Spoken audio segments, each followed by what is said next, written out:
हरे कृष्ण। जैसे कि हम लोग अभी सीरीज़ कर रहे हैं किसकी, उपदेशा अमृत की, जिसमें कि मैंने कल एक पहला जो श्लोक था वो लिया था और अब मैं दूसरा श्लोक पर जा रही हूँ जिसमें कि बताया जा रहा है, अत्याहार प्रयासच प्रजल्पो नियम आग्रह जनसंगश्च लौल्यश्च षड्भी भरती भक्तिर विनश्यति। इसका जो अर्थ है वो मैं आपको पढ़ के बता रही हूँ। जब कोई निम्नलिखित 6 क्रियाओं में से अत्यधिक लिप्त हो जाता है, अब ये 6 क्रियाएं बताएंगे, तो उसकी भक्ति विनष्ट हो जाती है। पहला है उसमें से आवश्यकता से अधिक खाना या आवश्यकता से अधिक धन का संग्रह यानी इकट्ठा करना। नंबर 2, उन सांसारिक वस्तुओं के लिए अत्यधिक उद्यम करना जिनको प्राप्त करना अत्यंत कठिन है। नंबर 3, सांसारिक विषयों के बारे में अनावश्यक बातें करना। नंबर 4, शास्त्रीय विधि विधानों का आध्यात्मिक उन्नति के लिए नहीं अपितु केवल नाम के लिए अभ्यास करना या शास्त्रों के विधि विधानों को त्याग कर स्वतंत्रता पूर्वक या मनमाना कार्य करना। नंबर 5, ऐसे सांसारिक प्रवृत्ति वाले व्यक्तियों की संगति करना जो कृष्ण भावनामृत में रुचि नहीं रखते। तथा छठा, सांसारिक उपलब्धियों के लिए ललायित रहना। तो ये जो मैंने आपको 6 चीज़ें बताई हैं, अब ये क्या हैं, दोष हैं जो हमारे अंदर विद्यमान रहते हैं। हम जो स्थूल शरीर हैं जिसमें हमारी आत्मा रहती है, इसके अंदर विद्यमान रहते हैं 6 प्रकार के दोष। तो पहला है अति आहार, दूसरा है प्रयास, तीसरा है प्रजल्प, प्रजल्प कहते हैं जो मिथ्या बातें करते हैं, चौथा है नियम आग्रह, पांचवा है जनसंग, छठा है लौल्यम। अब इनके बारे में हम लोग जानते हैं। तो यहाँ पे बता रहे हैं कि जो भौतिक संसार है इस तरह से बनाया गया है कि जीव को कार्य करने के लिए बाध्य होना पड़े, मतलब हमें काम तो करना ही पड़ेगा, कार्य तो करना ही है। अब वो किस तरह का कार्य होता है, सकाम होता है, अकर्म होता है, कर्म होता है, वो हमारे ऊपर डिपेंड करेगा। पहली भगवान की 3 मूल शक्तियां हैं। पहली है अंतरंगा, दूसरी है बहिरंगी और तीसरी है तटस्था। आपको पता है अंतरंगा राधा रानी, बहिरंगी माया देवी और तटस्था हम सारे जितने भी जीव हैं, जिसमें देवता, राक्षस, कन्नर सब सम्मिलित होते हैं। तो ये बता रहे हैं कि ये इसमें क्या बताया है, अर्थात भगवान की भक्तिमय सेवा में निरंतर व्यवस्था प्रदर्शित करते हैं। और ये जितने भी चीज़ें तीनों जो हैं ये क्या करते हैं, भगवान के लिए हमेशा तत्पर रहते हैं सेवा के लिए। तो यहाँ पे आगे बता रहे हैं कि एक श्लोक है जो कि भगवत गीता से लिया गया है, 9वें अध्याय का 13वां श्लोक बता रहा है, महात्मानस्तु माम पार्थ दैवीं प्रकृतिमाश्रिताः भजन्तयनन्यमनसो ज्ञात्वा भूतादि अव्ययम्। तो इसके अंदर जो बताया गया है वो है, हे प्रथापुत्र, जो मोहग्रस्त नहीं है, मोहग्रस्त मतलब जिनकी किसी चीज़ में आसक्ति नहीं है, ऐसे महात्मा दैवी प्रकृति के संरक्षण में रहते हैं। वे पूर्णतया भक्तिमय सेवा में संलग्न रहते हैं। क्योंकि किस लिए, क्योंकि वे मुझे पूर्ण पुरुषोत्तम भगवान के रूप में आदि तथा अव्यय मानते हैं। तो यहाँ पे बता दिया भगवान ने कि कौन लोग जो है कैसे रहते हैं, माया से अलग रहते हैं। जब मनुष्य परम भगवान की इंद्रियों को संतुष्ट करता है, केवल तभी उसे महात्मा अर्थात विशाल हृदय वाला व्यक्ति कहा जाता है। तो महात्मा हम किसे कहते हैं, विशाल हृदय वाला। और विशाल हृदय वाला कौन, जो केवल भगवान की इंद्रियों को तुष्ट करे, मतलब भगवान की हर तरह से सेवा करे। अब यहाँ पे हमें बताया है दैवी प्रकृति क्या होती है। तो दैवी प्रकृति को 3 भागों में बांट दिया है। एक है, मतलब ये हमारे शरीर के ताप हैं जो हमें भोगने पड़ते हैं, हर मनुष्य को भोगने पड़ते हैं, चाहे वो किसी भी कंडीशन में, किसी भी योनि में हो। तो पहला है अधिदैविक कलेश। ये कैसे होते हैं? देवताओं के द्वारा जो उत्पन्न किया गया कलेश, या जैसे सुनामी आना, भूकंप आना, भूचाल आना, तूफान आना, ये सारे क्या हैं? देवताओं के द्वारा जो प्रदत्त होते हैं, उन्हें आदिदैविक कहते हैं। आदि भौतिक कलेश कौन से होते हैं? जो मतलब पड़ोसियों से, कीट पतंगों से, है ना, इनसे जो होते हैं वो होते हैं हमारे आदि भौतिक। भौतिक का नाम जहाँ आ गया मतलब संसारिक। आध्यात्मिक कलेश कौन से होते हैं? कि अपने शरीर तथा मन द्वारा उत्पन्न कलेश, मतलब हमने अपने मन में ही सोचे जा रहे हैं कि ऐसा होगा, ऐसा होगा, ऐसा करेंगे तो ऐसा हो जाएगा, तो हम अपने मन में जो सोचे जा रहे हैं, तो उनके जो कलेश होते हैं मन का, या मतलब भौतिक जो हमारा ये शरीर, हमें अभी जैसे मैं बैठी हूँ तो मेरा शरीर आपको दिख रहा है, तो ये इसके जो प्रॉब्लम्स होती हैं वो हमारी किस में आती हैं? आध्यात्मिक कलेश में आती हैं। तो ये 3 तरह के हैं, आदि दैविक, आदि भौतिक और आदि आध्यात्मिक। ये ताप हमें सहन करने पड़ते हैं। और क्या सहन करना पड़ता है? अगर हमने जन्म लिया है तो मृत्यु होगी। जन्म, मृत्यु, जरा, जरा मतलब बुढ़ापा, और व्याधि। आज हम जवान हैं तो इसका मतलब ये नहीं कि हम बूढ़े बूढ़े नहीं होंगे। अगर हम बच्चे हैं तो इसका मतलब ये नहीं कि हम जवान नहीं होंगे, क्योंकि ये हक केवल और केवल भगवान कृष्ण का है, जो कि वो हर समय 16 साल के रहते हैं। कुछ भी हो जाए 16 साल से ऊपर नहीं जाते। तो हमारे अंदर इतनी वो नहीं है कि हम हमारा एक एक दिन, एक एक पल, एक एक क्षण जो है हमारा बीत रहा है, हम बीत रहे हैं, हम काल हमें बिता रहा है। तो शास्त्रों के अनुसार इस प्रकार से अधिक संग्रह करना अत्याहार वर्जित है। अब किस तरह से संग्रह करना वर्जित है? कि हम क्या कर रहे हैं, बहुत सारे लोग क्या करते हैं, बहुत सारा अनाज इकट्ठा कर करके रख लेते हैं कि हमारे काम आएगा, चाहे वो ख़राब हो जाए तो उसे फेंक देना पड़े, लेकिन वो क्या करते हैं, इकट्ठा करके रखते हैं। या फिर अत्यधिक आहार, जैसे मैंने पहले भी बताया था कि हमें भूख तो है 2 रोटी की, और हम खा रहे हैं 4-5 रोटी। कोई चीज़ अच्छी दिख गई तो हम उस पर बिल्कुल टूट पड़े हैं, खाना खा के भी टूट पड़े हैं। तो इससे क्या होगा? हम बीमार पड़ जाते हैं। आहार और अत्यधिक संग्रह हमें नहीं करना चाहिए। और इसमें संग्रह में जो है धन भी आता है। हमें धन का भी इतना संग्रह या लालच नहीं करना चाहिए, क्योंकि लक्ष्मी देवी क्या है? हमेशा चंचल है, वो कभी भी एक जगह पर नहीं टिकती हैं।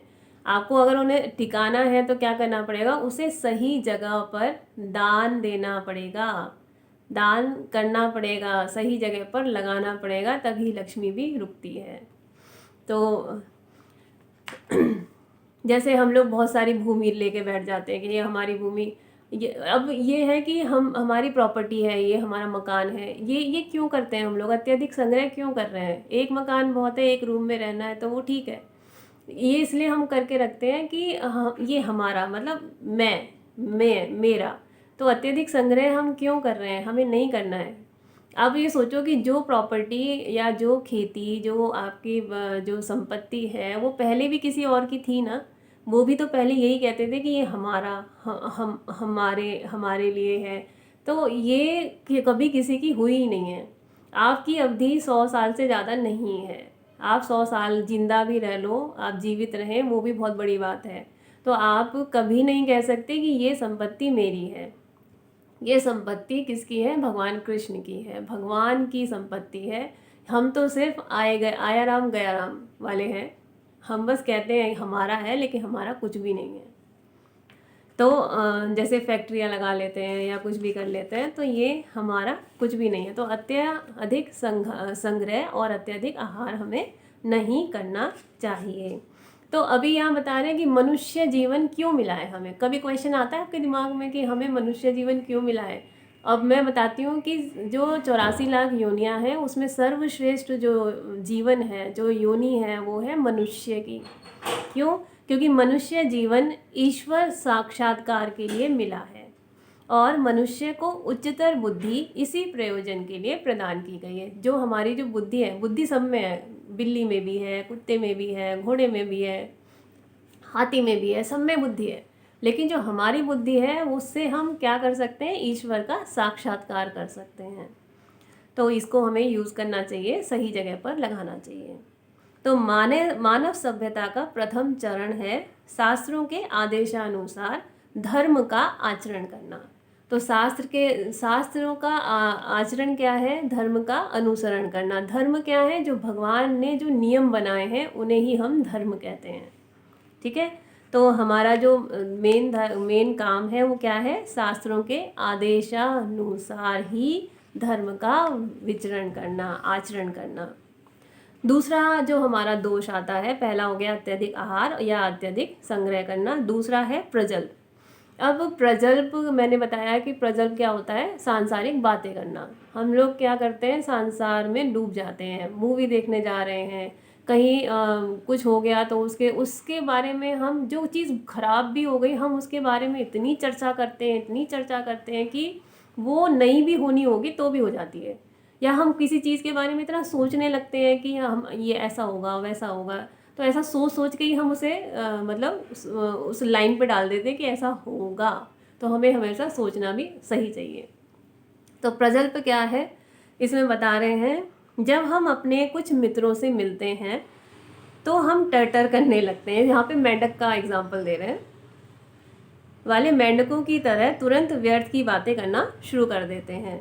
यदि हमें बातें करनी ही है तो हमें कृष्ण भावनामृत आंदोलन के विषय में बातें करनी चाहिए। मतलब हमें भगवान के बारे में बातें करनी चाहिए, बाकी कोई बातें हमें हमारे लिए श्रेयस्कर मतलब अच्छी नहीं है। तीसरा आता है जनसंग। अब ये पहला था प्रजल्प बातों के, और जनसंग का मतलब है एसोसिएशन। हमें ऐसे अच्छे लोगों का ही संग करना चाहिए। अब अच्छे लोग कौन से होते हैं, जो अच्छा काम कर रहे हैं वो भी अच्छे हैं, जो काम नहीं कर रहे हैं, ना वो अच्छा कर रहे हैं ना बुरा कर रहे हैं, वो भी अच्छे हैं। तो यहाँ पे जनसंग का जो मतलब है वो ये है कि जो भगवान के कार्यों में लगा हुआ है हमें उसका संग करना है। हमें मंदिर जाना चाहिए, हमें वहाँ पे जो सिखाया जाता है वो उसको अपने अंदर ग्रहण करना चाहिए, और हमें शास्त्रों का अध्ययन करना चाहिए। हमें भगवत गीता, भागवतम ऐसी ऐसी चीज़ों का अध्ययन करना चाहिए, और वो भी एक प्रामाणिक गुरु के आश्रय लेकर। तो हमारा जो जनसंघ, जो हमारा एसोसिएशन है वो हमेशा अच्छा ही होना चाहिए। अदरवाइज़ आप कुछ अच्छा नहीं कर सकते, नहीं कर पाएंगे आप ऐसा नहीं है कि आप अपने आप से कुछ अच्छा करेंगे, नहीं। आप सकाम कर्म कर लेंगे, मतलब कुआं खुदवा देंगे, पानी के लिए कर देंगे, भंडारा कर देंगे, लेकिन आप सही संग नहीं कर रहे हैं। आप पुण्य कमा रहे हैं, लेकिन पुण्य कमा के आप स्वर्ग तक जा सकते हो, लेकिन उसके आगे नहीं जा सकते। फिर से आपको क्या करना पड़ेगा, इस पृथ्वी पे आना पड़ेगा। जब आपका टाइम ख़त्म हो जाएगा, पुण्य ख़त्म हो जाएंगे, वापस से आपको इस धरती पे आना पड़ेगा। तो अगर नहीं आना है तो ऐसे लोगों का संग करो जो भगवान के कार्यों में हमेशा लगे रहते हैं। तो ये है हमारा तीसरा जन संग। पहला था अत्यधिक आहार और ये संग्रह करना, ये है ना, अत्यधिक आहार करना और अत्यधिक संग्रह करके रखना कुछ भी चीज़। दूसरा था हमारा प्रजल्प, तीसरा है हमारा जन संग। अब चौथा है, चौथे में बता रहे हैं नियम आग्रह। अब नियम आग्रह क्या है, आग्रह का मतलब नियम तो आपको पता ही है, नियम कोई भी नियम हम बताते हैं, जैसे ट्रैफिक रूल्स भी होते हैं उसके भी नियम होते हैं, स्कूल जाते हैं तो उसके भी नियम होते हैं, घर में रहते हैं उसके भी नियम होते हैं, मैरिड लाइफ है उसके भी नियम होते हैं, सब चीज़ों के कुछ ना कुछ नियम निर्धारित हैं। तो नियम तो आपको समझ आ गया। आग्रह क्या है, आग्रह शब्द का अर्थ है स्वीकार करने के लिए उत्सुकता। मतलब हमें किसी भी चीज़ को स्वीकार करना है तो उसके लिए हम बहुत ज़्यादा उत्सुक हैं। और आग्रह का अर्थ है स्वीकार ना करना। तो अग्रह अगर है तो स्वीकार ना करना, और आग्रह है तो शब्द का अर्थ है तो स्वीकार करने के लिए उत्सुक रहना। ये होता है हमारा नियम आग्रह। तो इन दोनों शब्दों के साथ नियम जुड़ा हुआ है ना, संधि अगर करते हैं तो इसका नियम आग्रह बनता है। तो नियम आग्रह शब्द बनता है इस तरह। नियम आग्रह शब्द दो अर्थ होते हैं जो शब्दों के विशिष्ट संयोग के अनुसार समझे जाते हैं। ठीक है, तो इसके अंदर बता रहे हैं कि हमें क्या नहीं करना चाहिए। नियम हमें क्या बताते हैं कि हमें मैथुन इंटरकोर्स बोलते हैं उसे, मांसाहार, द्रुत क्रीड़ा और मादक द्रव्यों के सेवन से दूर रहकर अनुष्ठानों का दृढ़ता से पालन करना चाहिए। मतलब जो चीज़ें शास्त्रों में लिखी है हमें सिर्फ वही माननी चाहिए। तो नियम आग्रह, हमें स्वतंत्र रहकर कोई कार्य नहीं करना चाहिए। और स्वतंत्रता का मतलब ये नहीं है कि आप मतलब फ्री होके कर रहे हो, मतलब उसका ये मतलब है कि हमें शास्त्रों के अकॉर्डिंग ही कार्य अगर हम करते हैं तो ही हम जो है सही कार्य कर रहे हैं। अगर हम शास्त्रों के अकॉर्डिंग नहीं कार्य कर रहे हैं तो हम स्वतंत्र होकर कार्य कर रहे हैं, इसका ये अर्थ है। वो वाली इंडिपेंडेंट वाली बात नहीं है इसमें। अब आगे बता रहे हैं कि मुक्तिकामी अर्थात, मतलब एक है भुक्तिकामी, एक है मुक्तिकामी। अब ये क्या होते हैं? मुक्तिकामी अर्थात भौतिक सुख चाहने वाले, है ना। मुक्ति नहीं, भुक्तिकामी का मतलब है भौतिक सुखों की अभिलाषा करने वाले, भौतिक सुख चाहने वाले। मुक्तिकामी अर्थात जो निराकार ब्रह्म में विलीन होकर मुक्ति चाहते हैं। निराकार ब्रह्म मतलब भगवान के तेज में खो जाना चाहते हैं। जैसे सूर्य का तेज होता है, तो आप तेज में खोना चाह रहे हो लेकिन सूर्य में नहीं खोना चाह रहे हो। मतलब आप क्या कर रहे हो? भगवान के तेज में खोना चाहते हो, ब्रह्म में, लेकिन भगवान में नहीं खो रहे हो। तो ऐसे लोगों की संगति करना तनिक भी वांछनीय नहीं है। ऐसा भी मतलब हमें नहीं करना चाहिए, ऐसे लोगों की संगति भी हमें नहीं करनी चाहिए। छठा आता है लालच। लालच क्या है? मतलब लौल्य। अब लालच के बारे में तो हम क्या ही बताएं। एक लालच ये भी है कि हमें धन संपत्ति चाहिए। एक लालच ये है कि हम किसी और की वस्तु को अपना माने, वो भी लालच है। एक लालच ये है कि हम लोग जैसे दो बच्चे हैं और माँ है, तो एक बच्चा कहता है कि मेरे को माँ ज़्यादा प्यार करे। ये भी हर चीज़ लालच है। हम चाह रहे हैं कि हम पूजा भी कर रहे हैं तो हमारे साथ अच्छा हो जाए।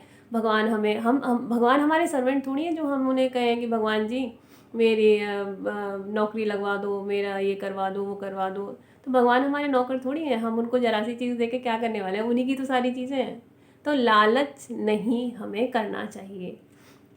तो इसके बारे में तो आप लोगों को सब पता ही है कि लालच क्या होता है। तो यहाँ पे आगे बता रहे हैं, इस ब्रह्मांड के भीतर की प्रत्येक चर तथा अचर वस्तु भगवान द्वारा नियंत्रित है। मतलब जितनी भी चीज़ें हैं, क्योंकि भगवान से प्रदत्त हैं, भगवान ही इसके कर्ता धर्ता है, भगवान ही इसके नियंता हैं। तो ये सारी चीज़ें क्या हैं? भगवान के निमित्त हैं, भगवान ही इसका नियंत्रण करते हैं और उन्हीं के अधिकार में है। और जैसे कि हम सारे के सारे जितने भी एक एग्जांपल है, जैसे हम सारे के सारे यहाँ रहते हैं तो हम किसके नियंत्रण में हैं? हमारे देश की जो सरकार है। हम इस देश में इंडिया में रह रहे हैं तो हमारे देश की जो सरकार है हम उसके नियंत्रण में रह रहे हैं, उनके नियमों के अनुसार रह रहे हैं और वो ही हमें चला रहे हैं बेसिकली। तो हम कोई भी कार्य करने जाएंगे तो जो उनकी नियम, अगर हमें ट्रेन का रिजर्वेशन कराना है, अपना फ्लाइट का कराना है, हमें किसी और देश में जाना है, तो हमें क्या करना पड़ेगा? जो नियम कानून हमारी गवर्नमेंट ने, इंडिया की गवर्नमेंट ने बनाए हैं उसको फॉलो करना पड़ेगा। उसी तरीके से हमें इस धाम में, इस योनि में, जो हमें योनि मिलती है, कोई भी योनि मिल सकती है, उस योनि में हमें उसके अकॉर्डिंग, भगवान के अकॉर्डिंग, भगवान ने जो नियम बनाए हैं उसके अकॉर्डिंग ही हमें कार्य करना पड़ेगा। तो ये क्या है? भगवान कह रहे हैं कि यहाँ पे वो सारे के सारे भगवान द्वारा नियंत्रित हैं, क्योंकि भगवान ने हमें बनाया है। जैसे कि गवर्नमेंट के द्वारा हम सारे जीव, हम सारे लोग नियंत्रित रहते हैं।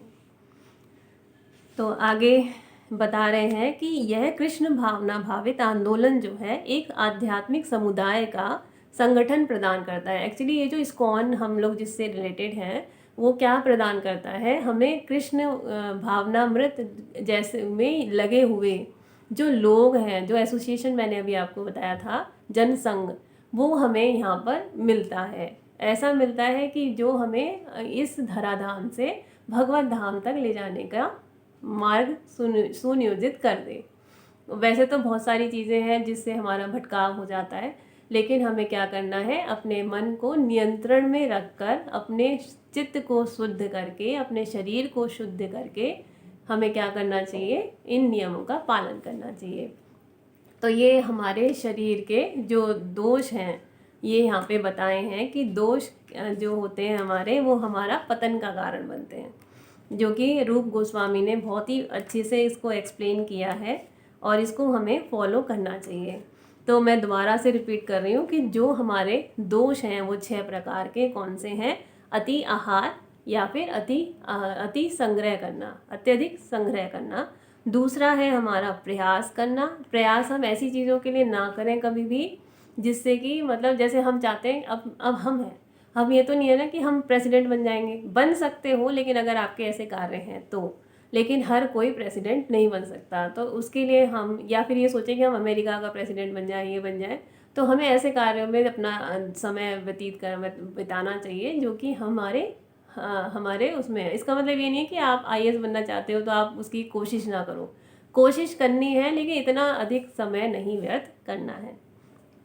प्रजल्प आपको मैंने बताया, व्यर्थ की बातें, खाली बातें कौन सी होनी चाहिए? भगवान के निमित्त, या फिर जो आपके जो पेट को चलाती है, घर को चलाती है, वो उतनी रिलेटेड। लेकिन अगर आप बात करनी है तो भगवान से रिलेटेड बात करनी चाहिए।